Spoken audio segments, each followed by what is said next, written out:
center. But the concern, or rather question, is what will each candidate bring on the table when it comes to the formation of this alliance, should it happen? Let's start with what KANU Chairman Gideon Moi, who is also Baringo Senator. Well, thank you so much. First, when you look at KANU Chairman and Baringo Senator Gideon Moi, you have to appreciate the fact that he comes with the weight, or he brings within the weight of a strong political name and immense resources, economically, financially here, and politically, which works and could work in his favor. Though also that could be a bit of a baggage, depending on how he may want to play on the political scene, how he may want to pick on the positive aspects of his political capital, which is tethered to the politics and the political weight of his father, retired President Moi. And that name recognition is one thing that he brings on the table, the big weight that brings on the table. But remember that will depend on how he plays his political cards. All right, let's talk about Mudavadi, party leader of ANC. And you know, in the 2017 election, he backed Raila Odinga of ODM. Then the other year, again, he worked with President Uhuru Kenyatta and, of course, Deputy President William Ruto during the TNA party. What will he bring on the table also? Mudavadi is known as a backer, and he's a good political boy, except for one occasion when he was on the ballot. Many other times, he has always cast his lot with other political luminaries.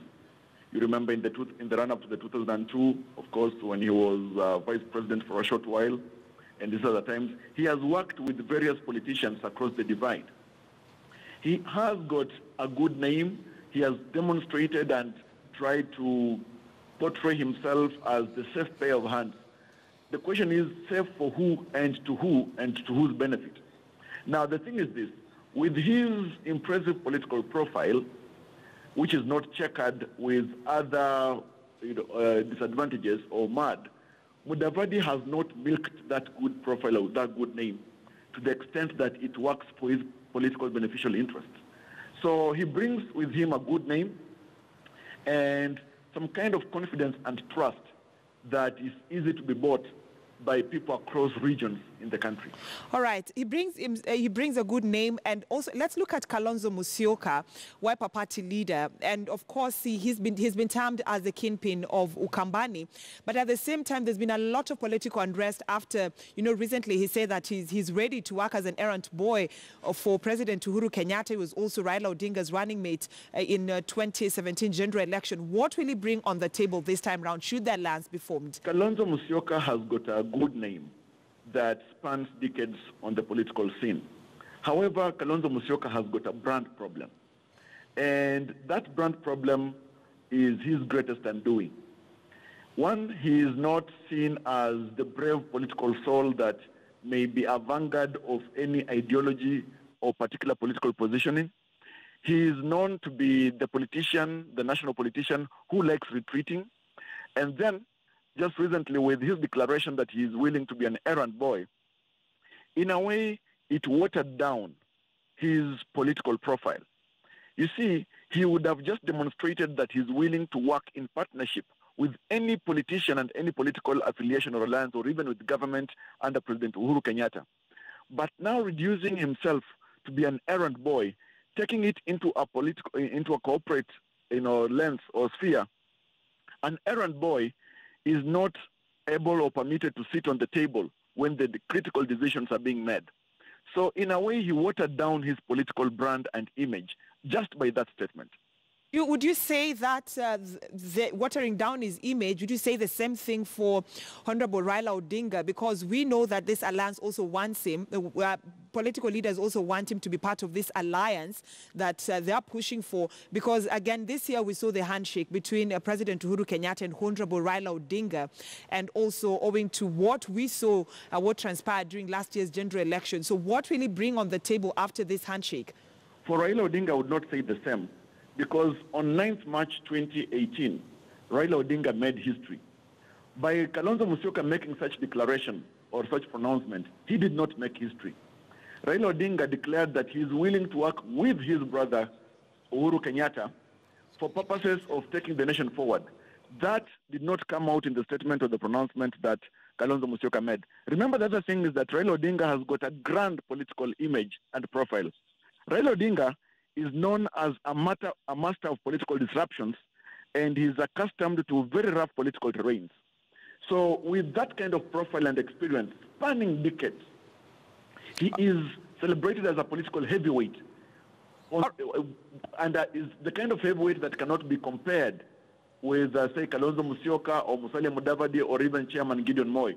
All right. Others fell in comparison when you mention the name Raila Odinga. All right. It brings with him a huge political profile and capital. All right, let's look at a situation whereby the alliance is formed, the alliance between ODM, Wiper, KANU and NC has been formed. Will it be very easy for them to sell their idea to the electorate? Not quite. First, it will be very difficult to create various covalent bonds that will unite all those political parties and those political leaders. And this is founded on the fact, hard fact, that there doesn't exist any ideological confluence between the four political leaders. So one, they will need to find a point of convergence, a point of confluence beyond ephemeral political interest. And it should also be appreciated that that kind of coming together or coalition is an attempt at closing doors, say, for example, or alienating somebody like political leader William Ruto, who is already a front runner in the presidential quest for 2022.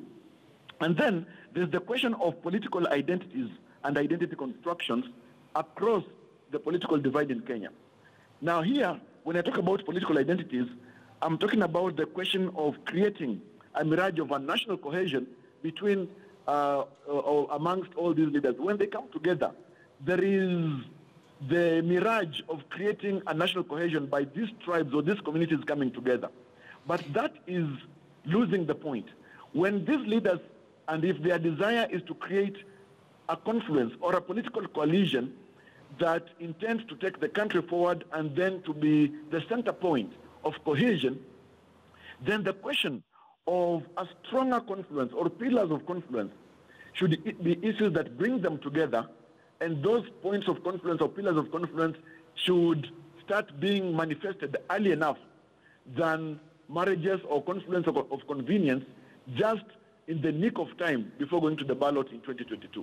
All right. And lastly, as we bring this conversation to an end, Mr. Bigambo, still on that, having that sort of mindset that the alliance has been formed, what would be their winning strategy and how easy will it be? And this is in connection with the 2022 presidential election.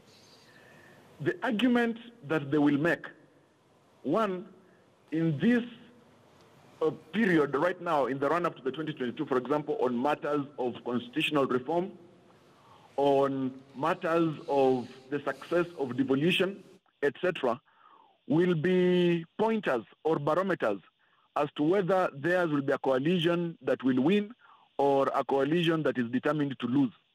Because right now, it is easy to identify what Raila Odinga stands for, matters of democracy and reforms. It is difficult to identify what Kalonzo Musyoka stands for, or even Musalia Mudavadi. Now, when you look at Chairman Moi, Musalia Mudavadi, and Kalonzo Musyoka, one, they need to work on their political brand, image, and positioning, and then see how those issues or those aspects can bring them together on the discussion table of politics and coalition before 2022. The other thing is, what is it that they want to win against, and what is it that they stand for? Those will be the pointers or the barometers as to whether the coalition will be having the right winds to take them to the winning points or not. All right. Thank you so much, Javas Bigambo, governance expert, talking to us about the 2022 presidential race. Now, allow me to take another breather here on KTN News Center, but just remind